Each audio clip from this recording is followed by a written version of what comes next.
This is the Rocky Mountain Dragon, Atiba, and you're listening to RMP Radio.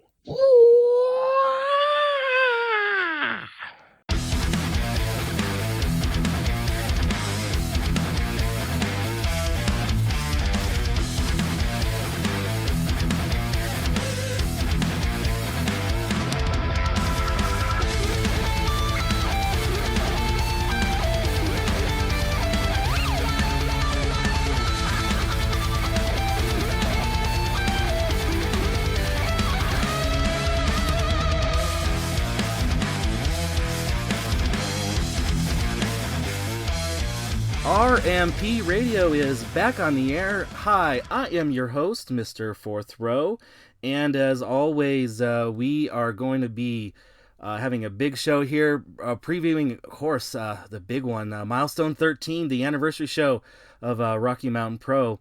And first of all, we're going to introduce, as always, we've got Lucas Bradwell here. Lucas, how are you doing? I'm doing fantastic. It is 4 days away from Milestone, 3 days away. It's Milestone 13, the lucky number 13. I am so excited. I will be calling this year's Milestone with Danger Dean, so it is going to be fantastic. And I'm also excited to be talking about Milestone with the two guys you're about ready to introduce. Yeah, so you said 4 days away. You talked about the number 3, but we got two of the dudes from the Dudes and Belts show. You can always catch them, of course, on the Rocky Mountain Pro channel and stuff like that. We got MahkyPinz and Johnny Deathdrop. Johnny, how you guys doing? Doing good, brother. Yeah, dude, happy to be here. I'm sitting right next to Johnny Deathdrop. We're recording this live as it's Monday afternoon, 3 days before Milestone. The dudes are pumped, ready to go. Johnny, what's up, bro? How you doing? I'm just here so I don't get fined. Oh, come on, dude. Well, it wouldn't be for me, but oh, that's fantastic. So I know you guys you guys talked about Milestone 13 last night at the time of this recording on the YouTube show and everything, but we're going to still talk and give it to the RMP audience as well. And so first of all, we have Ignition is going to be a little bit different this year because Milestone 13 is happening on a Thursday. Traditionally, happens the pay-per-views happen on a Friday or a Saturday, but a little bit different this year because we've got another jam-packed weekend of RMP that we're going to be talking about just a little bit after this. But we should probably start off. So Ignition, we're going to have the Colorado Cup. Part of Ignition is going to be part of the pre-show per se. Ignition is going to be the pre-show to Milestone 13. What are you guys looking forward to in the Colorado Cup? Do you have any predictions of who might win that, and maybe a surprise entrant here and there? Lucas, we'll go ahead and just start with you. What do you see on the Colorado Cup right there? So yesterday, when watching the Dudes and Belts, I had put out my prediction of the Buffalo Brew, my boy Brew, but I'm going to go ahead and change that because I realized we forgot a guy who is probably about as popular of a superstar that we have in Rocky Mountain Pro. I'm going to change my pick to Sergey. Sergey is a wild card. The guy is a wild card. You never know what to predict, and I think that he's on the verge of having something big happen in his career. I believe that he's going to have a milestone moment, and he's going to win the Colorado Cup. That is my bold prediction, and that's actually the only prediction I'm going to give on this because since I'm calling the show with Dean, I try to make it a policy that I won't give too many predictions. So that's going to be my only prediction. Sergey wins the Colorado Cup. Yeah, Brew's going to be mad at you. Yeah, he'll get over it when he becomes Ignition champion down the line. Oh. Yikes. I mean, I do think that is a fact. At some point in time, we will see Brumach raising the Ignition title over his head. But I got to stick with my prediction. I predicted Brew last night on the show, and I am sticking with that. I think that if he comes into that ring as formidable of a force that he has been lately, it's going to be extremely hard to stop him. And I don't think that as much as Sergey, I'm telling you, man, even the muffin button, when that shows up, all of a sudden he turns that gear and he turns the whole volume up to 15. I don't know if he can take down a Raging Buffalo at that point in time. Now, there may be others who would have a better shot, but I'm really sticking with my man Brew. I think this is going to be a big coming out party for him. We've seen him get close to a lot of things before, but I think this is going to be the one that really cements him going forward. We've seen how important the Colorado Cup is over the course of the last few years. Balaam Lynx winning it 2 years ago, and you got David Drake winning last year, and you see what he's done with that. He took that and ran like crazy. I think this is Brew's time. I really want this to be Brew's time, and I hope this is Brew's time. I'm going with the Buffalo. Yeah. Johnny? I don't care what you guys say. I'm still sticking with my outlandish pick. All right.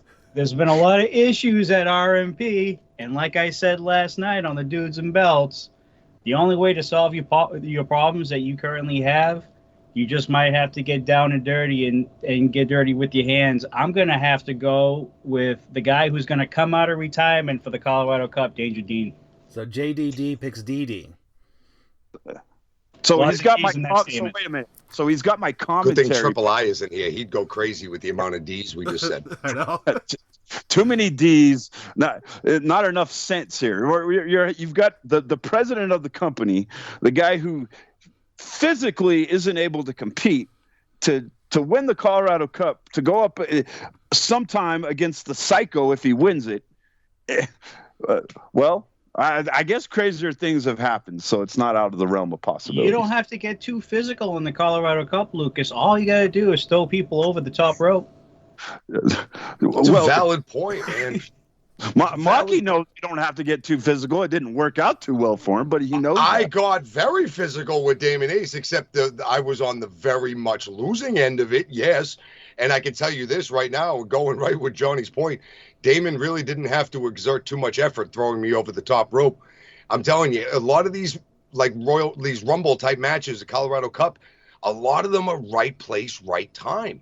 So it's such a wild card. There are so many variables when it comes into much more of a right place, right time, where we haven't even talked about the draw, like what number people are going to come out at. That is such another massive variable that goes involved in this. This is more just for fun, I really think. And I mean, Dean would be it would be really fun to watch that redemption story. I hope he's available to even make the appearance, let alone win the thing. Thing you guys forget, or that we forget to mention about the Colorado Cup, is that it is an intergender match. So there will be locked in this as well.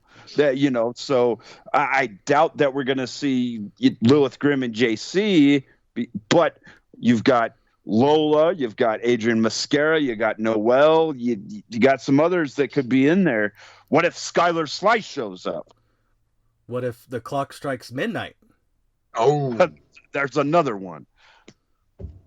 Oh, I didn't even think of that.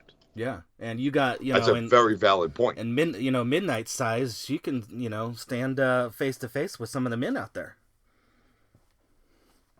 Just ask Manny Lemons. Yeah, that's true. All right. Hey, so from there we also have the Ignition Championship is out there to be defended. We've got the champion Zamore versus Gino Rivera versus Sky Hossman. What do you guys see about this? Johnny, why don't you go first? Well, this is one of the matches that we did not cover because we didn't know that this match was official. But now that it is official, I guess. The way I see it is, look, all these three men have had issues over the past few weeks. And I think it's just right to have this match at Milestone, considering what's been going on over the past couple weeks. As of right now, I mean, we saw Zamore take care of Kendrick LaRoe and Damon Ace not too long ago. And now he's in another situation where it's going to be a triple threat to determine the Ignition Championship. Who knows how Sky Hossman is feeling? I know that he's a little banged up right now, but we'll see if he can overcome that. And with Gino, I mean, we've talked about this a few times on the show. Mm-hmm. Gino's been looking for that championship at Rocky Mountain Pro. It's really eluded him over his illustrious career. So you can't really discount Gino or really Sky in this situation. However, I just think Jumbo is too much on a roll right now, and I really don't see him losing the Ignition Championship at Milestone. I mean, he's at least recently he's had a couple triple threats and handicap matches that he's been able to overcome and win. So my money is on Jumbo on this match. I really don't see him lose not Jumbo. I'm sorry. Sorry, Zamore, but I really see Zamore winning this this title, retaining his title. Yeah. Mahky?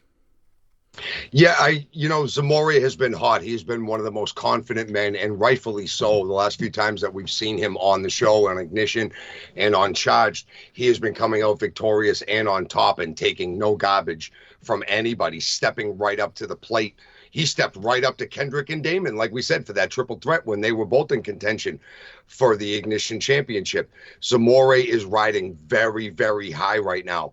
And 99% of the time, I would agree with John and say that Zamora is a clear favorite here. Not so much Sky Horseman, but Gino Rivera is my worry in this match. For the sheer sake of his whole goal has been to claim gold. And Zamora has been getting the better of Gino over the last few times that we've seen them interact with each other. But Gino is smarter than a lot of people give him credit for. He may not have been around a lot in Rocky Mountain Pro over the last year and a half, but when we've seen him, he's been very impressive, figuring things out and trying to figure out that landscape, getting himself involved in title matches. And that caged animal that gets backed into the corner is more ferocious than many, many others. I think Gino pulls out all the stops, somehow uses Sky Horseman and manages somehow, some way. I'm not going to predict the end of it because I can't. But I feel like Gino Rivera is going to walk out as the Ignition champion. I don't think it's going to be clean. I think Gino's going to find a way to get his hand raised at the end, one way or the other. It doesn't matter how. But I think his quest for gold culminates at Milestone. Yeah, and he just recently obtained another championship within the last couple of weeks, so maybe he's on a little bit of a hot streak.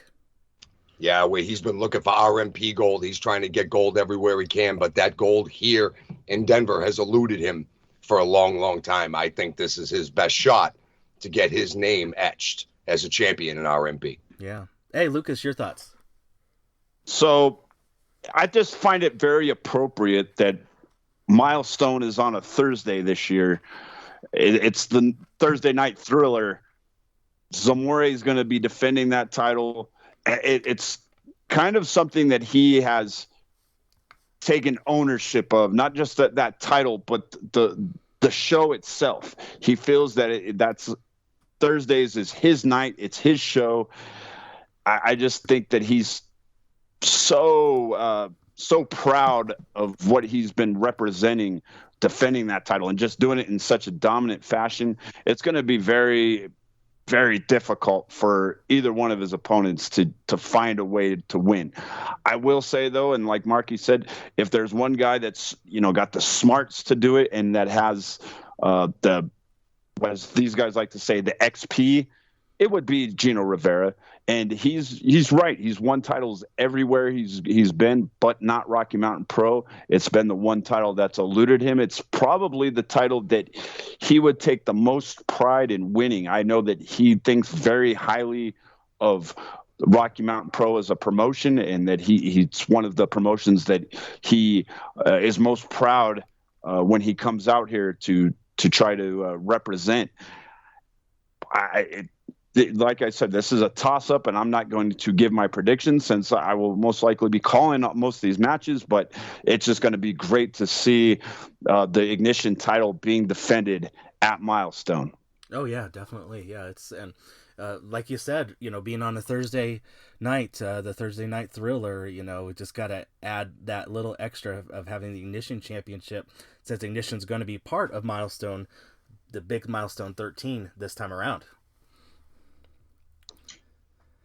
All right, so, hey, we also got some more matches.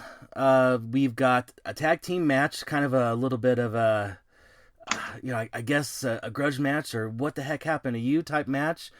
Starting lineup versus Panthro and Jason Knoll, who was part of this, starting lineup under the moniker of Atiba, his alter ego.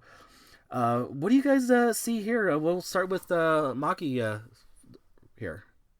I think this is your starting lineups match right here. I think this is going to be, we've seen them in singles action lately a lot. Briscoe and Kendrick. Kendrick most notably recently getting his Ignition Championship shot. Briscoe Crown making all the noise in the world in the Grand Prix tournament. The man just doesn't lose in the month of March. He really didn't. So they've been both making a lot of noise individually, but one thing that they can do collectively is come back together, probably faster than most, maybe as fast as some, like a team like a La Isla came together, just to have that universal common cause between the two of them, and they both just kind of band up and go forward and continue to kick ass. I think they're going to get the Jason Knoll problem solved so that your starting lineup can keep moving forward and get their eyes back on the prize of the Rocky Mountain Pro Tag Team Championships at some point down the line. I think this is your starting lineups match to win. Yeah. And we'll throw it over to Lucas next. Lucas, what do you think? And I think you might be thinking the same thing I am, but let me just maybe give you a little softball. Jason Knoll's experience, though, adding to that side of the equation. I don't think that can be overstated. His experience, along with the huge boulder-sized chip that is on his shoulder, when you have that kind of motivation, it can fuel you a long way. We've seen here, as sports fans here in Denver, Colorado, that what a chip on your shoulder can do. It can take you a long way. You can use that as fuel. I think Jason Knoll is using this as fuel, whether or not he's got a real gripe against your starting lineup and what he says they did. That doesn't matter. What matters is what he thinks. And in his mind, they did him wrong, and he's carrying that. And now he's found a partner that has a lot of frustration built up because he hasn't quite had the success that I think he planned for, talking about Panthro. And I think they're going to use this, whether that'll be enough against your starting lineup, because we know how great your starting lineup has been, not only as a team, but in singles action as of late. This is going to be a great match, guys. That's all I can say. I think a lot of people are going to be selling Panthro and Jason Knoll short, and I think that's a mistake. Hopefully, for your starting lineup's sake, they're not selling him short, because if they do, they're going to come out on the losing end of this. Yeah. Johnny? I'm going to stick with my guns on this one as well. I mean, until I see Jason Knoll and Panthro actually get a loss in the lose column, I'm having a hard time not picking Panthro and Jason Knoll as of right now. I mean, we know your starting lineup is very good and they're very cohesive. Mm-hmm. However, they've definitely had some ups and downs and bumps in the road. Will you stop that? But at the same time, you can't really discount Kendrick LaRoe and Briscoe Crown's team. Will you stop looking at me like I'm not looking at you. Just look at the other way, will you? I can't believe you're picking them to win. I can't believe it. Why? Yeah. Why? This is your starting lineup's time. And these two guys coming together right now, to Panthro coming in to fight Jason Knoll's battle. You got a lot of, yes, the experience on that side, but there's too much head game going on. I understand that there is a mission and there's a statement that needs to be made is on YSL's part, specifically to Jason Knoll. Yes. All right. I get that. However, you cannot dispute both sides here. YSL, yes, they're cohesive, but they've had many bumps in the roads over the past few months. Jason Knoll and Panthro, granted, just became a team about a month and a half ago, but they haven't lost. And they're actually creating some good chemistry together. So it's very hard to... It's really a pick-em match, but I'm going with the experience that Jason Knoll has just by himself. because he is a over decade long career so far in the wrestling business. Fact. Yes, by far. And you can't discount that at all. No, but I will take your starting lineup's chemistry as being a team far longer to be able to come back together after these kind of singles runs that both of these guys have had kind of lately. I will take that cohesion between the two guys that have been together far longer than even the XP bar of a man like Jason Knoll. I will take in a tag team setting like what we have. In an individual setting, if this was just Kendrick versus Jason LaRoe, Kendrick LaRoe versus Jason Knoll, we're having an entirely different conversation.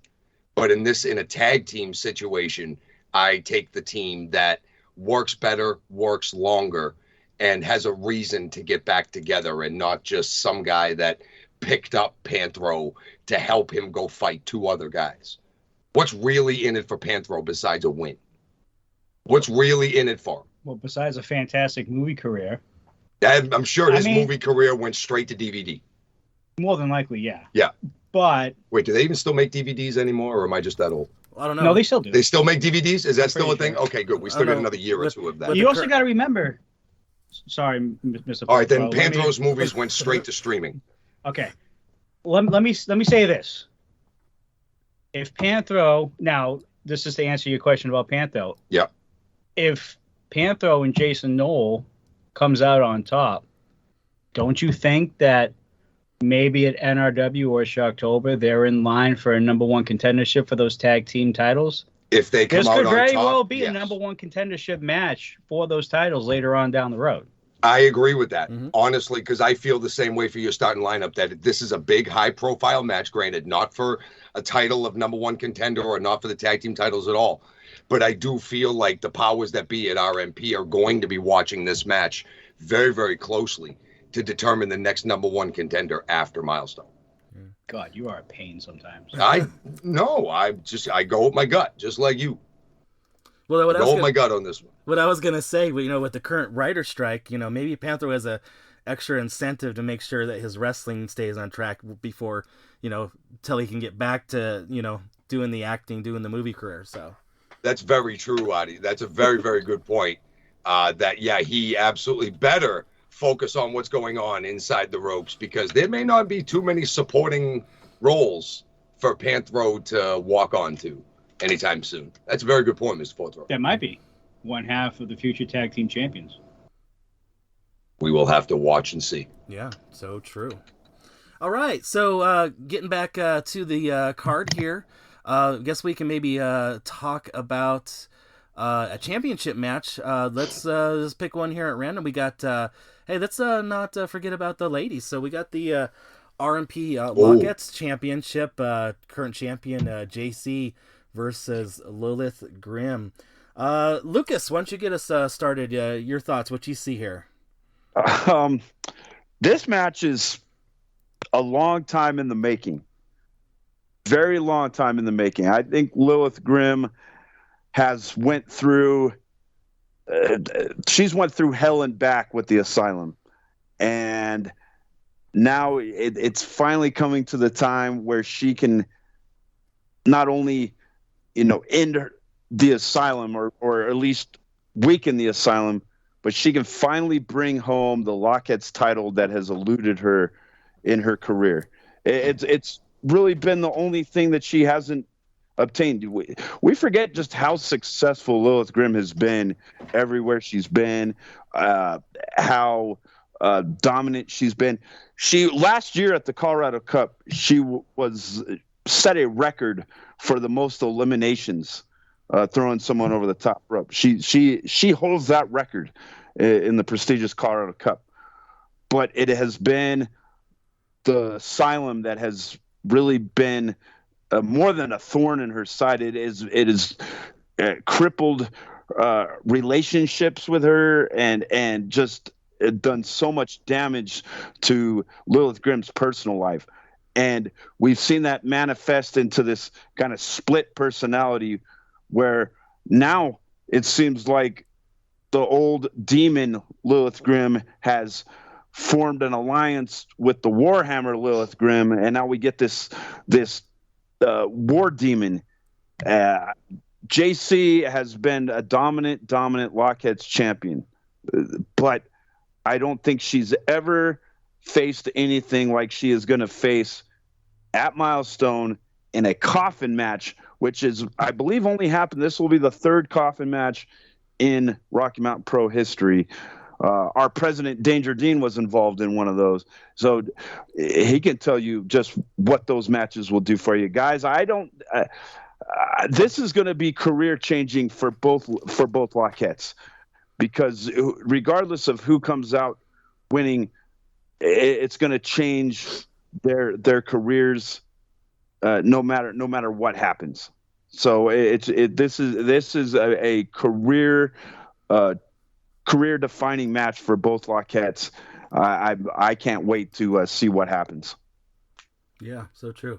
Mahky, what do you have on this one? I agree with Lucas here that this is going to be a career defining match for either. This is also going to redefine the Lockettes division here, because the Asylum has really been running roughshod. Salem Wolf, Noel, JC, they've been running roughshod all over the Lockettes division and just imposing their will. It's almost like this was Salem's will from like moment one, was to get the most ferocious Lockette he could, build a stable around her that would protect and continue to kick ass and hold on to that Lockettes title as long as they possibly could. Normally, I would say as long as humanly possible, but I don't know if they're human in the Asylum. But at this point, they've held on to it, and the job has been done for an extremely long time. And we've seen this metamorphosis that Lilith Grimm has gone through, from the demon to the Warhammer, now to the hybrid war demon. I think this is what it's going to take to get the belt off of JC and end the Asylum, or at least put a massive dent into the confidence balloon that is what the Asylum has been able to inflate that balloon with over the last year, right? When have we really seen them take a hit? When have we really seen them get knocked down a peg? It is not very often. So I think this is big for Lilith Grimm, not just as an individual competitor, but this is big for the Lockettes division. I really feel that Lilith is now in the right place at the right time. There's enough, and I mean this in the way, please try to understand what I mean. I think she has enough pain in her head. There's enough emotional damage that caused this metamorphosis into the war demon, with her best friends being turned on her, with her therapist that she's supposed to be trusting and confiding in, ended up being a double agent for Salem Wolf. I think there's been enough deception to turn Lilith's head to the point where she can just go out and get it done. Will she need help? That's what for her to know, and for us to find out. That's why we have to watch if she's going to bring out any, help or side, because let's face it, this is pretty much going to be a handicap match. Almost every Asylum match is. Right, yeah. I do think, though, that Lilith Grimm, this war demon, has enough inside of her to become the new Lockettes champion and dethrone JC. Yeah. Mr. Deathdrop. Like Marky just alluded to towards the end of his statement there, you got to think about the match and what it actually is. Yes, it's a coffin match. Winner of the match is when you throw somebody in that coffin with the lid shut. It's a no disqualification match, which means anything goes, which means there's a good chance that you're going to have not just JC out there, but you're going to have Salem, Noel, maybe an orderly or two. Mm-hmm. Who knows? Again, I made this statement last night. We don't even know how deep the Asylum actually is. We only know of those 3 people plus a couple orderlies and the therapist. Truth. It's definitely an uphill battle for Lilith. I think regardless of her metamorphosis or hybrid, whatever she is right now, between the Warhammer and the Demon, I'm having a very hard time to see Lilith come out on top without somebody else behind her to back her up. I really am. As much as I want to go on Lilith's side, because like it's been said a few times already, this is probably the biggest match of her career. Hands down. Hands down. Mm-hmm. unless Lilith, in my opinion, has somebody else watching over her back, I'm having a hard time not seeing JC walk out with the title. Yeah, I mean it's been happening all this time that way. So, what's going to change it? The Asylum has been one of the best. They've been right up there with factions like the Wake, even just regular teams like JK Pop that use the numbers advantage to their advantage better than most. And to think that wouldn't happen in this atmosphere of a match would be foolish to not take into consideration. And Lilith Grimm is not a fool. She may be many things, but a fool is not one. There is no way that she has not thought of this, that it hasn't gone through her mind one way or the other. I'll say this right now. If we don't see Salem and Noel out there, I'm picking Lilith all day in this match. I agree. Yes. Mm-hmm. Yes.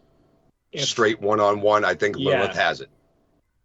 If they're out there, having a hard time putting money down on that one. Yeah, I can see that. I agree with that. I can concur. So yeah, it'll be something to see. And like Lucas said, this is the third coffin match that we've had in Rocky Mountain Pro. So it'll be always a fun time to see something that we haven't seen, very often in RMP. Mm-hmm. All right, so we just had a little talk there about metamorphosis, which is change. This match, there's been a change in this relationship, and I'm talking about JK Pop. That was a great segue, Mr. Ford. That was fantastic segue. Bravo, well done, sir. I wish I had my soundboard there. That is, there's the cliche that brothers fight for better or for worse. So, let's talk about this match. We'll start with Johnny Deathdrop. Johnny, what do you see here with these two? And of course, you guys have a lot of history on the Dudes and Belts show with these two. I'm going to put my own personal feelings aside and talk professionally about these two as best as humanly possible. The way that I see this match go, I mean, look, over the past few weeks, we've seen these guys in singles competition. All right. They've been winning most, if not all, of their singles matches recently. However, there has been a slight difference here. Caden Koyama has won most of his singles matches with the help of his brother, Johnny Casanova. Johnny Casanova has won his matches because of Johnny Casanova. It's true. It's true. So, the way that I see it, there's definitely been an ego change on that team, specifically towards Caden Koyama, and you can tell. If I'm going to have to take a brother here in this match, in the best 2 out of 3 falls, going off of what I've seen, and this is how I typically base my predictions off of, is recent history. Johnny Casanova has won most of his matches without Caden Koyama at ringside really at all, or even getting involved in his matches. I'm going to have to put the edge out to Johnny Casanova in winning this 2 out of 3 falls match. I find that fascinating. If I could borrow a line from the great Mr. Spock there. So it is fascinating. Mahky. Look, I'm going to be completely honest. I hope these two fight until the next millennium. I really think that this is a very long time coming between these two guys. When they were the champions, everything was great. All of the shenanigans was towards the end of a common cause. Now that they've lost the belt, then all of a sudden things started going not so well. This one blames that one blames this one. Mm-hmm. And at this point, I don't have a brother. The Masshole does not have a true blood brother. I have several bros that I call brothers, and sometimes brothers just got to fight and get it out. We've seen many times through the years, at least through the Masshole's eyes, that a lot of the stuff that we've seen JK Pop get away with has been very much instigated by Johnny Casanova. When we see a lot of the behind the ref's back stuff, when we see the mist, when we see a lot of the things, it's usually Johnny trying to pull the wool over. Hasn't been the case recently. Not recently, no, but I'm examining the entire package, not just the open here label. The entire package here tells me that I think Johnny wants to go out and have a competitive match. I don't think Caden finds it necessary. I think they could both find reasons why they don't have to, but there's one big reason why they do. Because when they are together and as a collective, they are the elite tag team, or one would argue one of the top elite tag teams, if not the tag team. It's hard to say that they're not the greatest tag team in RMP history, because there's numbers and there's belts that say yes, they are. When they are together, they are too good together. It is almost a disservice that they're not together in their own regard, wrestling together as a tag team, but these things have to happen between the two of them. And I really feel like we're going to see a good competitive match for a while, but I think John is going to slip up. I think Casanova is going to slip up somewhere when he realizes that he cannot defeat Koyama on his own. I think Johnny's going to slip up and it's going to cost Johnny the match. I could be very, very wrong. To be honest, I want them both, like I said, to fight until 2035. I want them to fight until Milestone 25. Just keep fighting in the ring for 12 years. I think we, as the Rocky Mountain Pro faithful, deserve a lot of watching these two guys clobber each other. Christ, I'll be retired by then. I'll be a grandpa by then, which is fine. I'll keep watching. But at the same time, I think Johnny slips up, and I think somehow Caden finds a way to get a win out of this match. Lucas, your perspective, since you've kind of been able to see this a little bit up close and personal, especially that ever since this has been on the downfall. Yeah, we've watched this play out specifically on Ignition and Charged.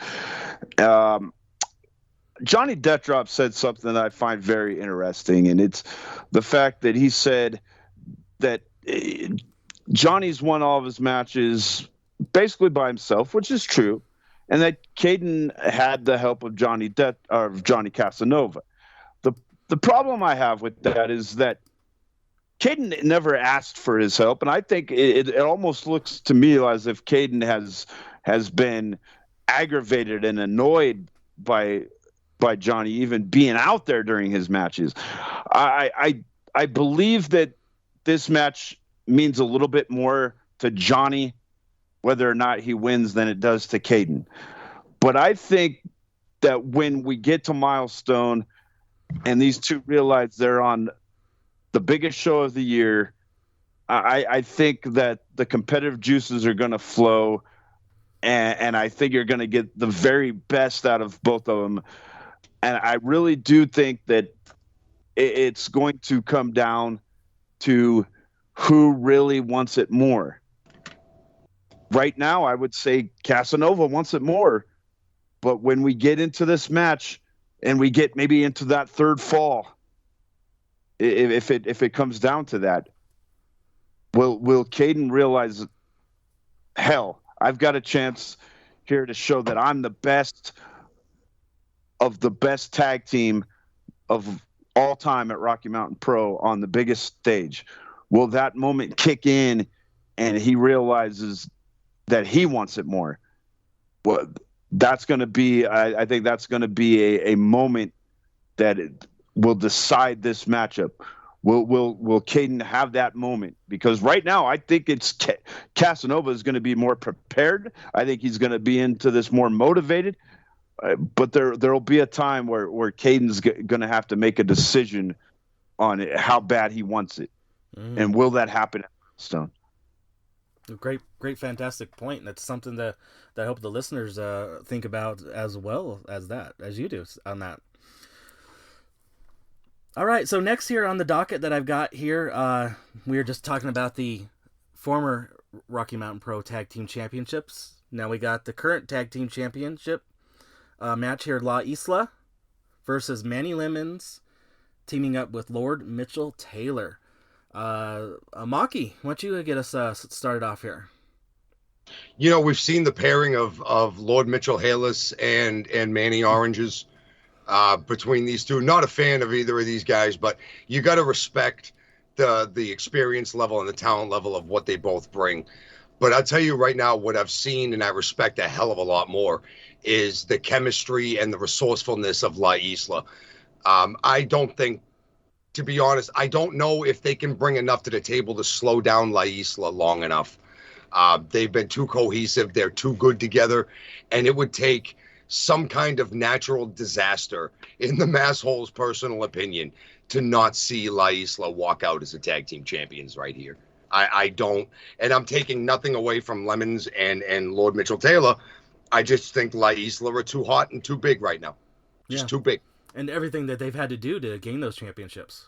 Mm-hmm. That whole war with JK Pop, nothing brings two guys together like a battle in common cause. And that's what they had against JK Pop for months.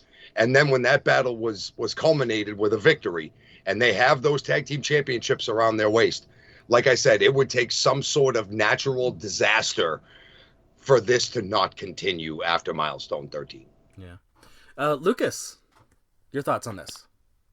I've been listening to a lot of people not give Lord Mitchell Taylor and Manny Lemons much of a shot at this. And I just think it's a match that could be one of those, just like in the NFL and in basketball, trap games. This could be a trap match. I'm a little bit concerned for La Isla that they're reading their own press clippings maybe a little bit. They're hearing the buzz and nobody giving Lord Mitchell Taylor and Manny Lemons much of a chance to win this match. Sometimes, and I'm not saying that this is happening with La Isla, but sometimes when everyone's telling you how great of a tag team, how unstoppable you are, you tend to let up a little bit. And it's human nature to do that. And this could be a prime opportunity for Lord Mitchell Taylor and Manny Lemons to take advantage of that. If they see any kind of let up from La Isla, which is possible, because let's face it, it's just human nature that sometimes you get overconfident because you know how good you are, you have faith and belief in your ability. And I'm not saying that Balaam Lynx and Echo will do that, but I'm just saying that this would be a prime opportunity for an upset to happen because of, so who do you pick? Of everyone saying and if I'm going out on a limb here, I think the smart money still has to go with La Isla, but sometimes we see an upset, and on the biggest stage, Milestone, it could happen. I can't pick, but I'm saying that Lord Mitchell Taylor and Manny Lemons, if they win, to me, I would say I would see it coming. Johnny, what do you think? The only way I see La Isla losing those titles is if they make a crucial mistake at some point during this match, or the new rules kick into effect and they get themselves disqualified. That's something that we really haven't touched on yet. Oh, yeah, that's true. Is that we have these new rules in effect. So, in case people who are listening for the first time and hasn't seen Rocky Mountain Pro, if a champion gets disqualified in any championship match, not only do they lose the match, but they get stripped of the titles and it goes to the competitor. The opponent. Yeah, sorry. So those are the only two ways I see La Isla not walk out with the tag team titles in Milestone 13. And also, I haven't really seen enough of Lord Mitchell Taylor and Manny Lemons being cohesive as a unit. We saw them last Tuesday on Charge coming out and blindsiding Balaam Lynx on the outside that cost Echo the match against Casanova. But other than that, that's really it. I mean, they've really kind of been at a disagreement to an extent, at least on Lord Mitchell Taylor's side. And I'm having a hard time seeing Lord Mitchell Taylor and Manny Lemons beating La Isla straight up one-on-one right now with the role that La Isla is on. Mm-hmm. But again, like Lucas said, things can happen. But I think it's either a crucial mistake or the new rules coming into effect. Right, yeah. And really quick, one last point. What does Lord Mitchell Taylor always say? That he's playing chess while everyone else is playing checkers. Could this all be, this disagreement that he's kind of had with a lot of people, Manny Lemons, Derek Stone? Could he be really playing chess? Could this all be a little bit of a ruse to give La Isla a false sense of security? I'm just saying the guy is highly intelligent, and that he could be. This could all be playing the long game. He could be indeed playing chess. And I'll leave you with one last little thing that you guys brought up, is that there's more than one way to win the title. They don't have to pin him in the ring. If they can get them disqualified, they could win the title. Well, there is one tag team that would benefit from La Isla losing the title. I'll Correct. Put it like that. And you also got to remember, and I just thought about this. I know they've been on different ends as of late.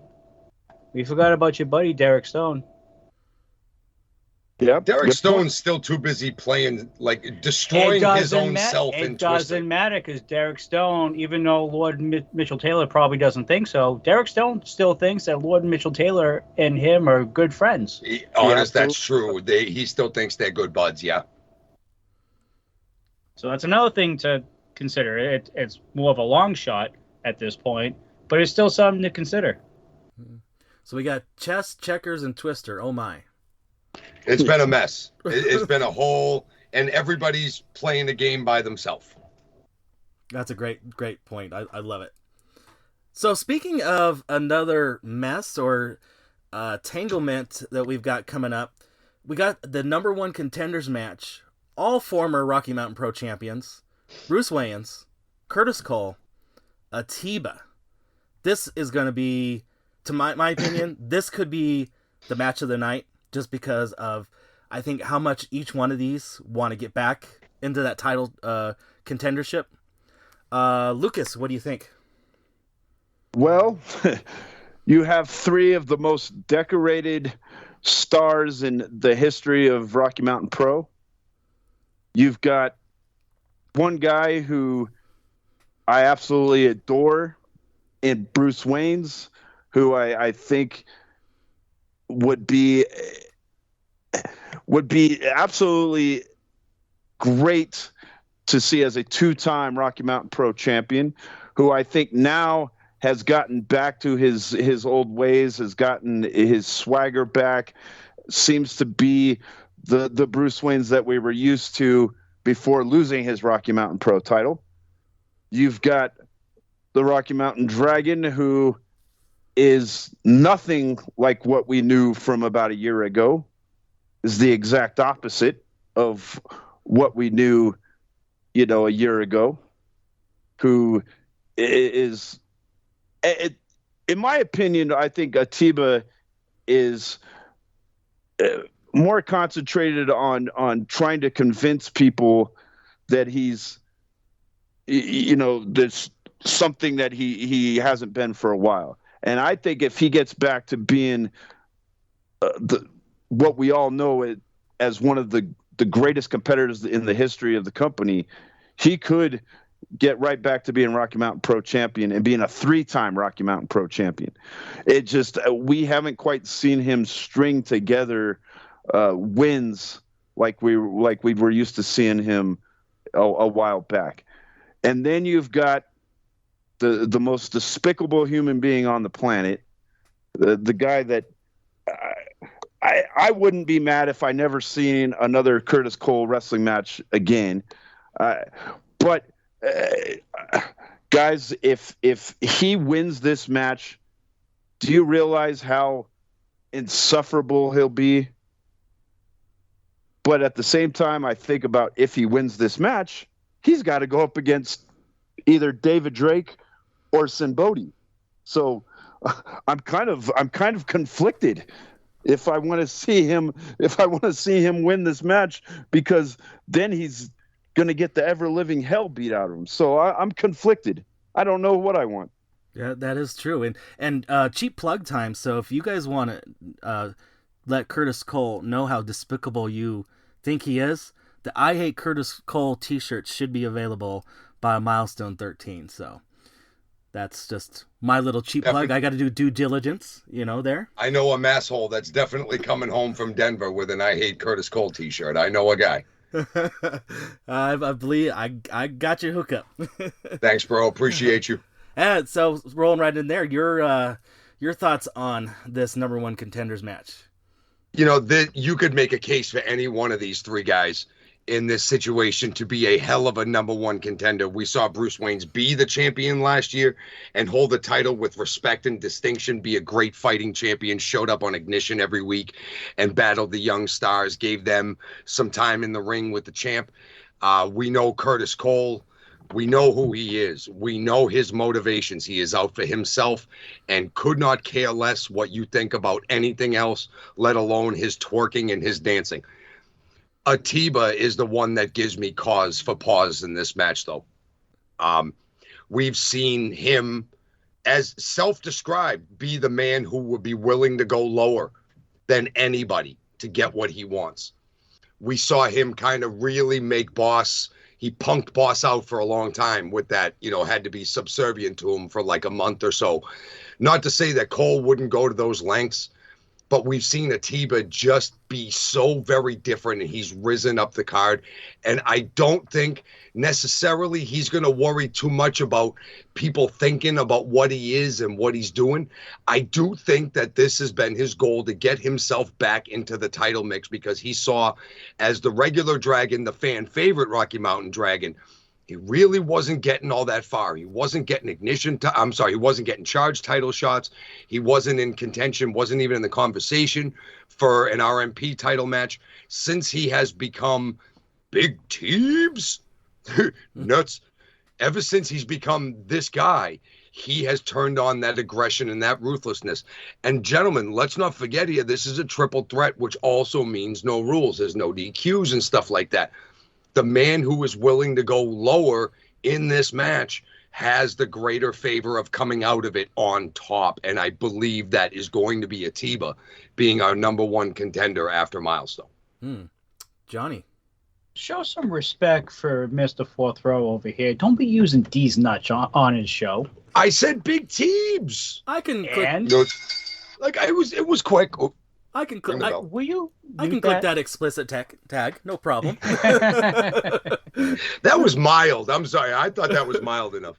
God, this isn't the Dudes and Bells show. Where we I know it's not. Sometimes I forget. Hey, the Masshole has a potty mouth. I apologize. God, man. I do what I can. I try to hold it together the best I can. Professionalism is freaking key. That over was here, the man. smallest. What are you yelling at me for? All right, stop yelling at me. God, stop yelling at me. This isn't Dudes and Belts. You can't yell at me. I've taught you better than you can't yell at me here. I've taught you better than What are you doing? God, what are we doing? Anyways, what do you think about this? What do I think Why about this? don't you just tell the people, please? You can't tell me that Bruce Waynes and Atiba ain't going to kick the holy crap out of each other during this entire match. I think if you're Curtis Cole, that's exactly what you want. And I think if you're Curtis Cole, you're going to let them kick the crap out of each other through this entire match, correct? Fact. We've seen Curtis Cole be the ultimate opportunist in these matches, and you can't sit here and tell me that Curtis Cole ain't going to find a way to win this match, especially during the circumstances of Atiba's and Bruce Wayne's history, especially recently. I think is going to come a time where it's going to be Bruce Waynes and Atiba by themselves in the middle of that ring, and they're going to be duking it out, and there is going to be a mistake in this match. And somebody on the outside, a.k.a. Curtis Cole, is going to hop on that situation when the opportunity presents itself. Look, we're not the biggest Curtis Cole fans here, obviously. No. We know this. But you got to remember, Curtis Cole is a Triple Crown champion here at Rocky Mountain Pro. Have to pay respect. he's a future Hall of Famer in Rocky Mountain Pro. I think Lucas can attest to that as well, even though he doesn't want to. Unfortunately, if I had to pick a horse in this match, Curtis Cole's the guy, man.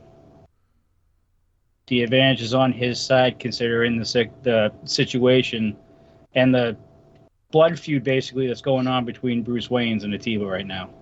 Yeah, you're right, because even though that subservience period is over, They've still been going at each other. they'll always be friends. Like, this is, again, like another brother-brother situation, because Atiba and Bruce Waynes were the best of dudes for the longest time, and then things happen or whatever. You can still love the guy on the inside, but want to absolutely wreck him on the inside of the ring. And I think that's where Atiba and Bruce Waynes are, that there is a deep love for each other, but at the same time, in this situation, they can be friends after the bell rings at the end of the match. But I think there's going to wreck each other. I don't think that this is going to be an easy match. This is another one of these matches, just like you said, Mr. Fourth Row, that could absolutely steal the show with how good it is. And I do think the ending is going to be stunning, no matter who you are or what you think, because there's three very obvious avenues of advancement for Rocky Mountain Pro if any one of these three guys become the number one contender for the title. Yeah. See what happens when you censor yourself? You sound more professional. I did good with that one. I did one thing, and you're still giving me God.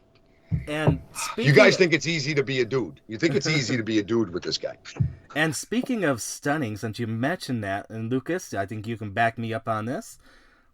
What happened when Curtis Cole won his first Rocky Mountain Pro Championship? It was a stunning moment. It was probably one of the most stunning moments that I can ever recall. I called that match. I believe it was Shocktober of 2017. It was one of the most shocking moments, but that was before Curtis Cole turned into this guy. I'm trying to keep it clean too, Mahky. It's hard for me too. So true. All right. It is what it is, but you got to pay respect sometime. It is what it is. And so it is. Yeah. So from there, one of the championships that the before mentioned Curtis Cole held in the past, we got the Charge Championship. Current champion Carson Drake versus former champion Remy D. No DQ match here for the Charge Championship.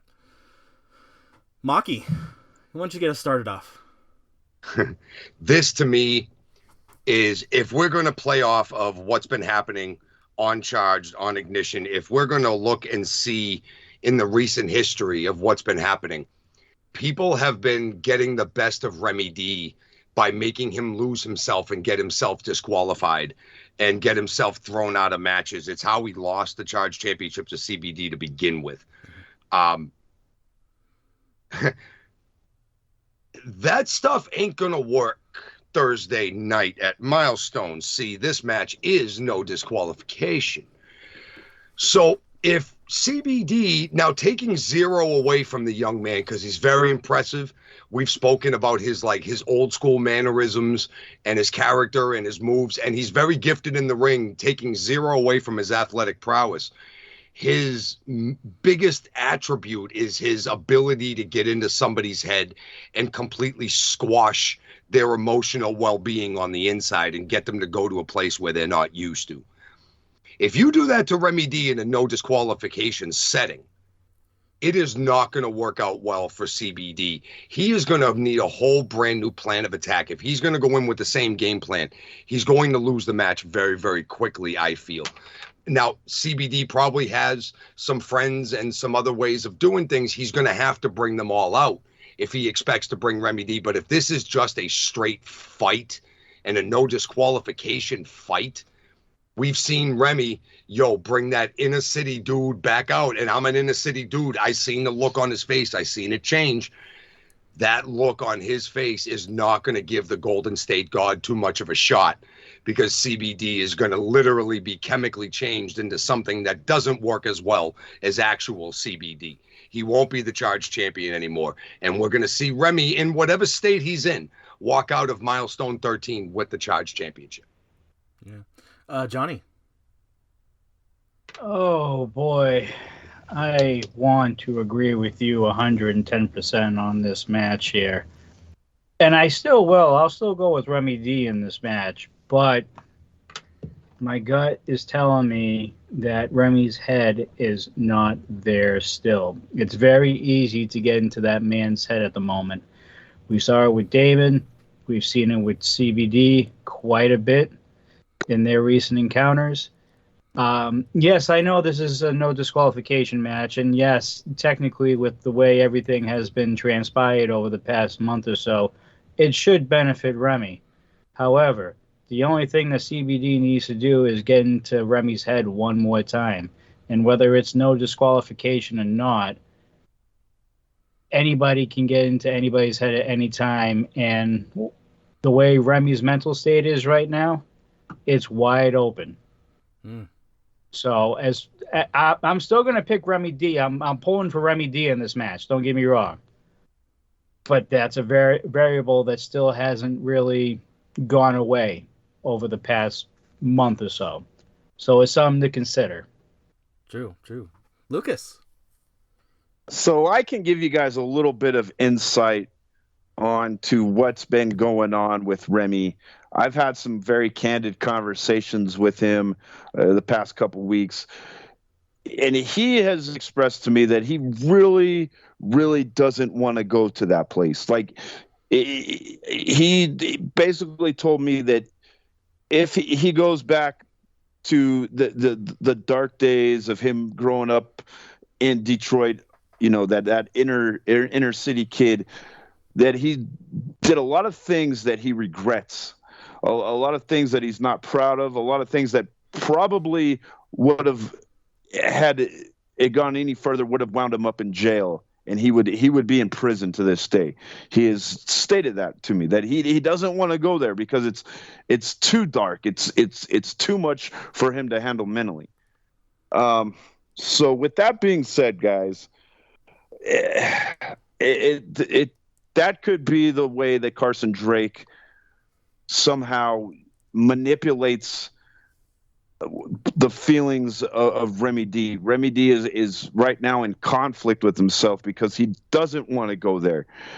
If CBD is as smart as we think he is, he could use this to his advantage, and maybe instead of just trying to piss off the Beast, maybe he plays a little bit into the beauty part. Maybe he tries to lull Remy into a false sense of security that he doesn't need to get to that place, and that's how he ends up pulling off a victory in this matchup. Because right now that is I don't want to say weakness, but it's something that could be exploited, is that their inner struggle that Remy is having right now. He has made it very clear to me that he doesn't want the Beast to come out, if at all possible, and that could be a way for CBD to come out on top. Yeah, but let me also... I think that's the only way CBD can come out on top, to be honest, here with this one. Everything we've seen of CBD is selfish, it's egotistical, and it's to get what he needs right now. And I got to say, Lucas, I got to disagree with you about him, being able to pander to the beauty side and get Remy. I think he has caused so much damage already in any potential credibility that Remy D in a title match, in a no disqualification title match. I don't think that there's any credence to anything that Remy's going to let CBD pander to a good side that Remy sees of himself, even if it brings out the bad side. I think Remy is going to come into this match so angry, so focused, that he is just going to give CBD the beatdown before CBD can even start it, because it is no DQ. And I know that Remy is not one to start the weaponry and the shenanigans and things like that. But in this situation, we've seen him be so very different. I would not be surprised if we see a Remy D that we have never, ever seen before, and that CBD has never, ever seen before. And all of those things just do not work. I don't think that they are going to work. I don't think Remy is going to fall for them this time. I really, really don't. I think too much damage has already been done. And one thing that I think about is that, if I could borrow from another universe, is that we have seen a quote-unquote beast, aka Bruce Banner, be able to control the beast within and be able to harness it. So we'll see what happens in this match. It's going to be hard hitting. That's one thing we do know. So true. 100%. All right, so from there, we've got the NRW Championship champion, Mercury Yaden, versus Damon Ace. And boy, have these two been going at it for a long, long time here. Brutal. It's been vicious. It's been everything. Johnny, why don't you get us started on this? I really don't want to pick anybody for this match. I really don't. It is such a pick 'em. The thing that rings in my head is 1, 1, and 1. Correct. That's the current record between these two over the past 8 months. Teacher versus student. I really, really, in my heart, would want to go with Yaden on this one. But man, we say this a whole lot on the show, and that Damon Ace is violently intelligent, and we know what he's capable of. We know what he can do in a traditional sense. We know that what he can do when it's not. Same thing with Yaden. He was able to overcome, the divide and conquer match that just happened? Yeah, with that chain halfway through the ring. Yes, yes.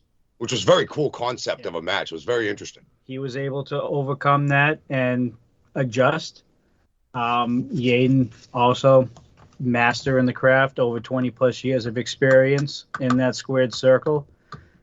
It's really a pick 'em, 51%, 49%, I'd say. I think the one thing that is going to determine who wins this match on Thursday is the stipulation. If it's a traditional match or something along that line, because again, our past few NRW matches have been outside of traditional. Again, the divide and conquer match. Yeah. We had that collegiate style match between him and Atiba, which was awesome. It was very good. But we've also seen matches like, a ring with no ropes when Orin Veidt was the champion. Right, yeah, him and David Drake back in the day. I really think that Bob Wire match. Oh yeah. Yeah. I really think that this match is going to come down to the stipulation, and I think this is the best case for that opinion. Because if you were to match these two up side by side, again, you have the 1-1-1 record between them. This is probably going to be the last match we'll see between these two. This is going to determine who really is the man in Rocky Mountain Pro, as Damon would put it. I just have to go by the stipulation here. I'm really having a hard time picking anybody right now. I think if I have to give the edge slightly in that 51% category, I'm going to have to go with Damon on this one. If I really have to pick. But deep down, it's really a toss-up. And again, I really think that stipulation is going to play a big role in this match. Yeah. Lucas?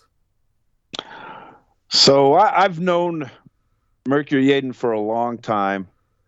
I've seen guys that have tried to make things personal with Yaden, and it always gets brutal, and it always looks like Mercury Yaden has met his match, and he's not going to be able to win. And that always seems to be when he finds something deep down inside and he comes out on top. Damon Ace, I think, kind of made a little bit of a mistake by making this so personal. And I don't quite understand why. Like, I get that he wants to be like known as the heart and soul of Rocky Mountain Pro. Like, that's he's finally kind of admitted that. That's really what this is about. It's not really about the NRW championship. It's not about much else. It's about having that respect and reputation that you are the heart and soul, the guy that everyone looks up to in Rocky Mountain Pro. And he made that personal because that's the one thing Mercury Aiden is not going to give up. He built this company from out of nothing. He built it with his blood, sweat, and tears and sacrifice of his family and everything else. If Damon Ace would have just made this about the NRW championship, I think he would already be the NRW champion, and he would have already won this feud. But because he decided to make it personal, I know for a fact that when you make it personal with Mercury Yaden, there's no way that you'd have to kill Yaden in order to beat him. When you make it personal, when you make it more than just the wrestling, when you make it about the company that he has sacrificed his life for, that is where I think Damon Ace has made a huge mistake. But I do agree with Johnny. It's a lot's going to depend on the stipulation of this matchup. It's going to have to be something that it's going to have to be something so brutal that Mercury Aiden's not going to be able to walk out of the arena, because that's the only way that I see him not winning this match, because of how personal Damon Ace made it. Yeah. Let me just say this real quick before Mahky goes. Yeah. Do you guys really get the sense that this is like the 3 out of 5 tables match between Mercury Yaden and Hoodlum? There's a lot of that, a lot of feeling. When I have watched this play out, I do get a lot of Hoodlum versus Yaden vibes to it. So yeah, it could be something similar to that. I could totally see that. Mahky? It does feel very much that way. You see Damon Ace coming up and trying to take the same way that Hoodlum was trying to take from Yaden. Different objects to take. Hoodlum trying to take the school and take Mercury's reputation and his respect. Damon Ace trying to take the moniker of the man, which Mercury doesn't even walk around and call himself the man, but let's face it, in the back, I'm sure he is looked at as the man because he is the boss man. He runs the company. Damon wants that level of respect. And one thing I've learned in life is respect is not given by anybody. It is earned by everybody. And I feel that Damon feels like he will earn that respect by just beating Mercury. And I think in a flat world, right? Like in a static match where this is just a match, that may be enough to put Damon Ace over the top and beat Mercury Aiden and become the NRW championship. If this was a situation like that, I would ride with that all day long and stick by it. But the stipulation, bros, that this is going to be something that I don't think Yaden cares about too much, and I don't think Damon Ace honestly cares about it too much, especially Damon. Damon just wants his hands on Yaden in the absolute worst way, and Yaden wants to answer that call because we've seen them both jump each other. We've seen them both interfere in each other. We've seen them both have really, really malicious feelings towards each other, but for different reasons. A stipulation is going to be a big playing field leveler. And it's going to make both of these guys have to stop and think the moment that they learn it. And if they learn it either tomorrow night on Charge, this one thing, or if we learn it Thursday night right before the match, that would be even more of a challenge for these two guys that are pretty much at the top of the pecking order as far as RMP goes right now. Damon Ace, you can take 0 away from Damon Ace, and we know who he is and what he's done. We know the titles that he won, and we know the way he carries himself. And Yaden is the progression of Damon Ace on the different side of the morality spectrum. So we see two guys at the top of their game at different points in their career that are going to do epic battle this Thursday night. And they're each going to have to work within the confines of the stipulation. It's so very hard to pick a winner here. But if I have to pick one without knowing the stipulation, I will err on the side of experience and take Mercury Yaden being able to come up and figure out and outsmart the young man who's going to go into this with a lot of just vigor and just wanting to just go beat up a guy. Yaden's going to go in and try to win the match. I think Damon's going to go in and try to end Yaden. Yaden's going to go in and win the match, because I think that would hurt Damon a lot more than the beating would be the actual knowing that he lost. Yeah. So, little side note tangent question for the three of you as well. So we don't know what the stipulation is going to be for this match, but as we're looking in the future, we do have NRW pay-per-view in the future. What kind of stipulation matches would be on your guys' wish lists to see in RMP? Well, I am a huge tables guy. I love tables. They're my favorite weapon.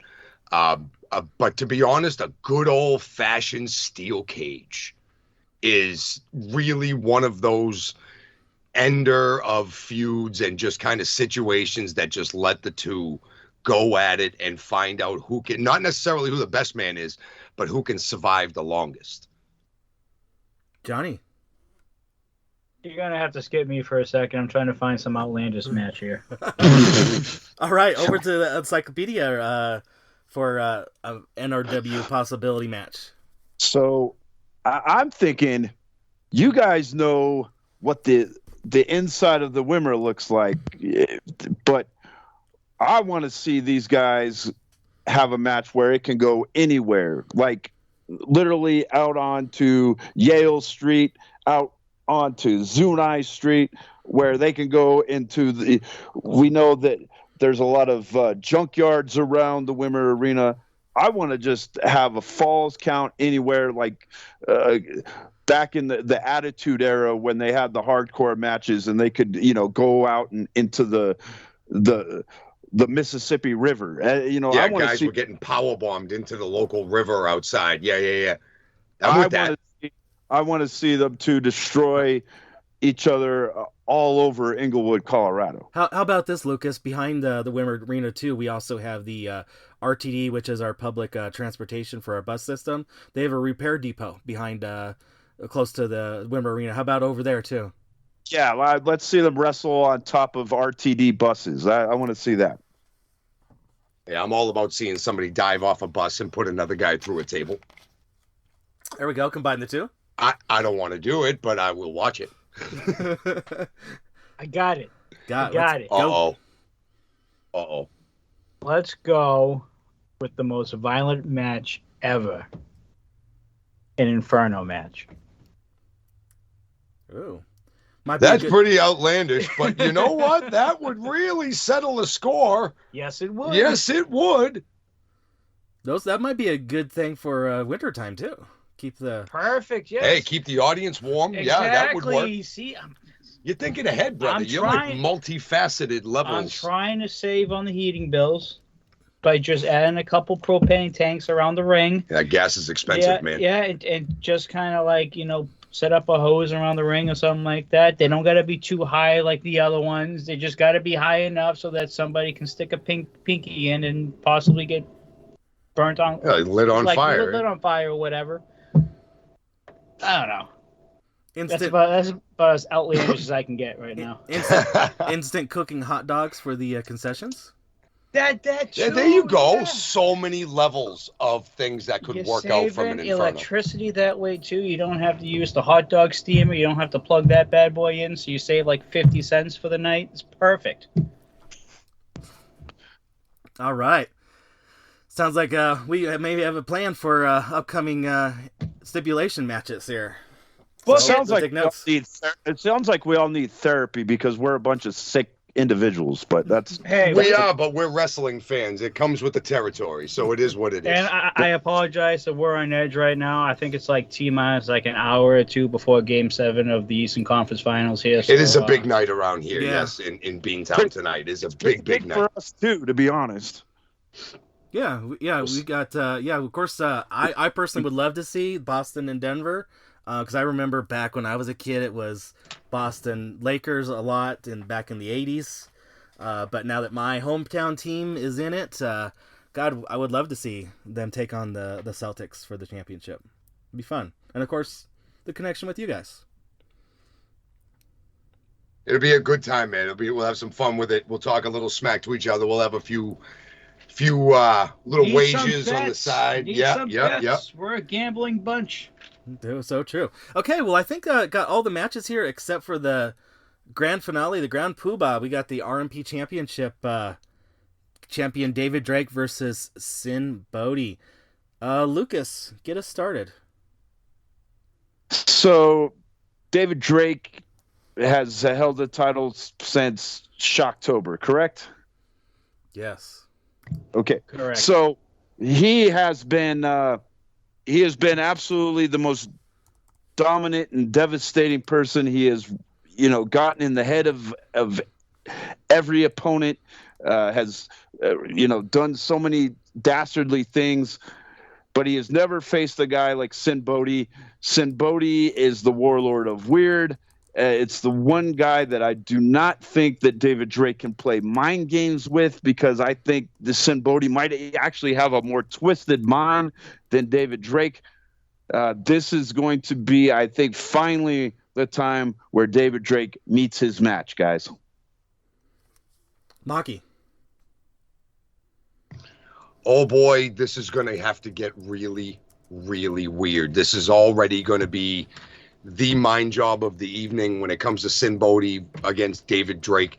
Drake has proven so many times that he is not worried about other people, their mentality, their mannerisms. He has fought everybody up and down the card, from guys like Bruce Waynes all the way down to guys like Mick Diamond, and has not cared about who he is in the ring with. And I don't think that he is going to care whether he's standing across from Sin Bodhi or not. But I think Sin Bodhi is really going to put it to David Drake like he hasn't gotten it put to him in a very, very long time.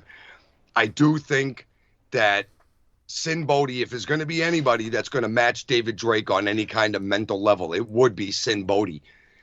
But I just don't think Bodhi can match the ruthlessness. And I may be very, very wrong about this, but I don't think that he can match the carnal animal that David Drake is right now. Even though Sin Bodhi has his own ways of being his own self and being the warlord of weird, man, I still see this as Drake coming out on the other side of it. Maybe one of his greatest tests, but at the same point, I still think David Drake comes out of this as the Rocky Mountain Pro champion. Interesting. And Johnny, your thoughts on this match? I'm going to make this short and sweet because both these guys are weird, in my opinion. So the way I see it is David Drake, I think I said this last night too. The only time that Drake has shown any weakness whatsoever, in my opinion, was during Aces Wild against Craig Fairley.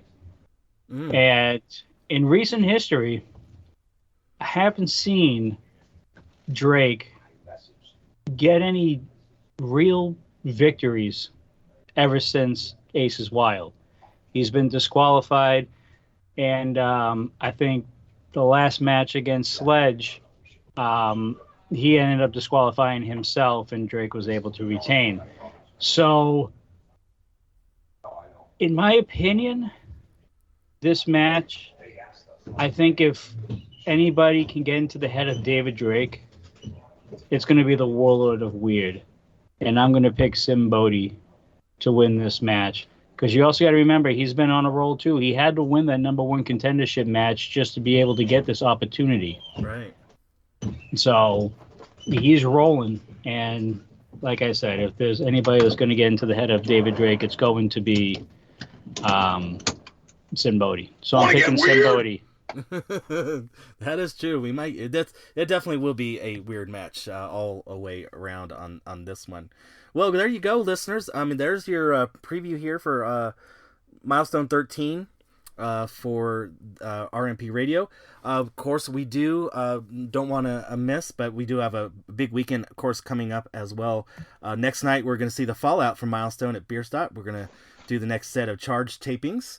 there. That'll and be of fun. course, Great crowds at Bierstadt. My goodness, great crowds over there. yeah, and then because it's the first Saturday and Sunday of the month during the summer, we now are going to head over to Romero's on Saturday and Snowpack on Sunday. Now, you guys are going to be in town, and these first time you guys are going to be able to experience Romero's and Snowpack. What are your thoughts on these two locations?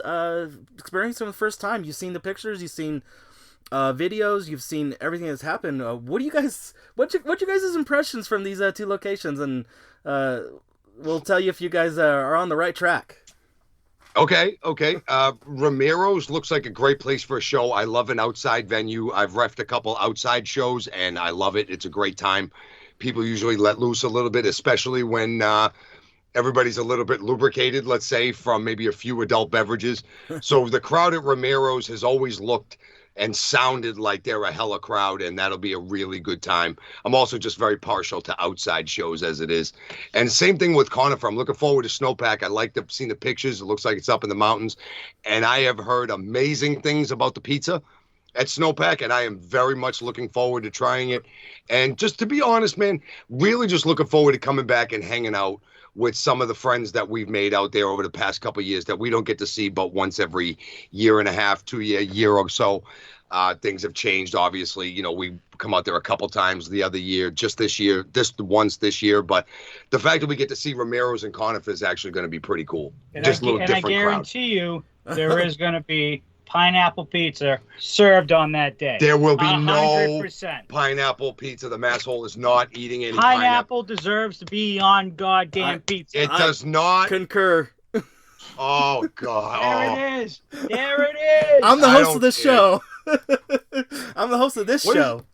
All you hosts love pineapple on your pizza. I don't get it. I don't understand what it is. Because it's a thing.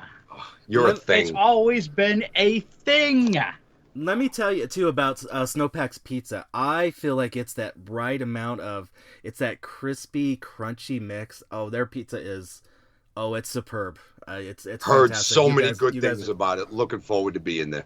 Hey, Mahky, they can have their pineapple pizza. We'll have like a 5-meat pizza. How's that? Dude, I'm all about that. That sounds pissa to me. Yeah. Straight up. You guys okay.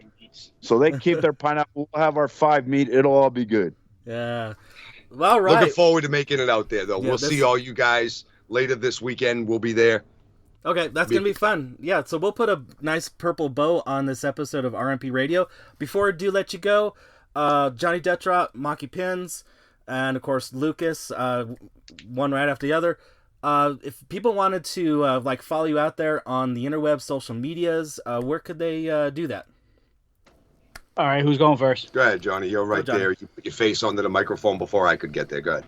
All right. So it's Johnny Deathdrop on all socials. Facebook, Twitter, Instagram, and am I missing any? Oh, yeah. Twitter? I said Twitter. Did you say Twitter? I did say Twitter. All right. Oh, I'm sorry, Twitter. Yeah, wicked. Okay. You said Twitter, or I didn't know what you said. I'm trying to hide it for the listeners, okay? They don't need to hear my Boston accent. But it's good. But that means it's I'm like angry. mine. It's pissa. That means I'm angry. We all do it for different causes. Just John, okay, keep plugging yourself. And also, you want to be able to follow the Dudes and Belts, the page itself. We have a Facebook page set up for specifically Dudes and Belts. We have just a podcast page. Just like and follow. And we have been putting some content up there. Haven't been recently because we're still trying to get used to YouTube because YouTube is still very new to us. So we're still trying to work out the things in terms of like clipping and all that stuff. So hopefully in the near future, there'll be some snippets from our shows that you guys will be able to view on the Dudes and Belts Facebook page. Mm-hmm. And Mahky. And for me, it's pretty much on all platforms, MahkyPinz, MahkyPinz, Twitter, Instagram, Facebook. I'm referee MahkyPinz. My Facebook profile lives it. And so get a hold of me for there or any bookings that you may want. That is the best place to contact the Masshole MahkyPinz. Yeah. And finally, Lucas. And I'm on Facebook as Lucas Bradwell, Instagram as well. Twitter is at Lucas RMP Encyclopedia. and also on YouTube as well. So those are everywhere you can find us. And of course, every Thursday night you can watch Ignition and chat with me on all platforms. Fantastic. Well, thank you, Lucas, for joining us. MahkyPinz, Johnny Deathdrop, thank you for joining us. Thanks. We'll see you here in a few days, possibly even a few hours, depending on the timing of this release of this episode, as it makes its way through the interwebs and out to everybody's podcatcher. So once again, thank you for joining me, and we'll see you here this week. Thanks for having us, gentlemen. Look forward to seeing you guys in person, talking in person, face to face, in just a couple days. Yes, sir. Safe travels, guys. Thank you, brother. Once again, a big, huge thank you to Lucas Bradwell, MahkyPinz, and Johnny Deathdrop for all coming on to this edition of RMP Radio and help me preview this Milestone 13 pay-per-view and weekend afterwards that's coming up here for Rocky Mountain Pro. I hope you guys all have gotten your tickets for this. If you have not, let's of course remind you, you can get your tickets at rmpwrestling.com. Click on that events link and you'll just scroll right down there. Click on that link and you'll be able to purchase your tickets. A lot of different choices to choose from. You can get some early entry, get to see the pre-show, or you can get general admission as well for those pay-per-views. And we always implore, we love to have you guys using the VIP early entry and get those bonuses that come with those Rocky Mountain Pro pay-per-views. If you guys are not going to be able to attend in person, and I don't know why, you better have a good darn excuse. You can always watch at the YouTube channel at youtube.com/Rocky Mountain Pro. Tier 2 is where you're going to need to be at in order to watch the pay-per-views for Milestone and the pay-per-views after that, as well as of course bonus content that may be coming here in the future. So it's well worth about getting that Tier 2 subscription if you haven't already. We should go ahead and pay some bills like they used to say back in the day. You want to get some merchandise of your favorite Rocky Mountain Pro superstars. You, of course, head to the merch table, head to the merch stand at each and every one of Rocky Mountain Pro's shows, and then also just follow me. I put out when there's new things, new arrivals coming up at the merch table and the merch stand, and then of course follow your favorite Rocky Mountain Pro superstars. They'll be tweeting out and putting out there on the social media of things that they have, new releases, things they may still have on hand, and the such. And of course, you can also go to RMPwrestling.com, hit that merchandise link, which I know is still under construction right now. Got a lot that needed to be done for Milestone. We just didn't get the website part done, but you can also go to Amazon.com or the Amazon app and search for Rocky Mountain Pro, and you'll be presented with choices to choose from there. Of course, we did just mention, if you want to get those information about upcoming events, RMPwrestling.com, click on that events link. You'll see all the future events that we have got. And then, of course, this upcoming weekend, after Milestone 13, we do have our charged tapings at Bierstadt the very next night in Denver, Colorado, very close to Coors Field if you're a baseball fan. And it's a free event, so you can attend and be part of being with the rowdy crowd there at Bierstadt Lager House. And then on Saturday, we'll be back right up at Romero's in Lafayette for that event. As always, that crowd is raucous as well. And then Snowpack on Sunday up in Conifer, or as the dudes like to say, Conifer. I hope that I did justice best I can do. That's kind of more of a New England accent, huh? Maybe kind of a Simpsons Chief Wiggum or something. I don't know. Anyways, I'm not so good with the accents, but Conifer is always a good time as well. So it's a full weekend for Rocky Mountain Pro that, of course, headlines and starts the wrestling weekend with Milestone 13. Now, I did mention you want to watch on the youtube.com/Rocky Mountain Pro. That is probably the starting point, but then we also do want to mention that we are multi-streaming to all the platforms, so you can actually watch the shows like Charged and Ignition on Twitter and on Facebook and also on Twitch as well. Unfortunately, you cannot necessarily interact on all of those platforms live. That's why we do suggest you get that membership to be a supporter on the youtube.com/Rocky Mountain Pro. Now, of course, if you want to follow us out there on the interwebs, the starting point would be rmpwrestling.com. And then on the socials, as well as those other places that I just mentioned where you can watch the shows, on the Facebook, the Twitter, the Instagram of all of the Rocky MTN Pro. Of course, help support the show. If you want to help support the show, RMP Radio. I do have RMP Radio shirts still on hand. And of course,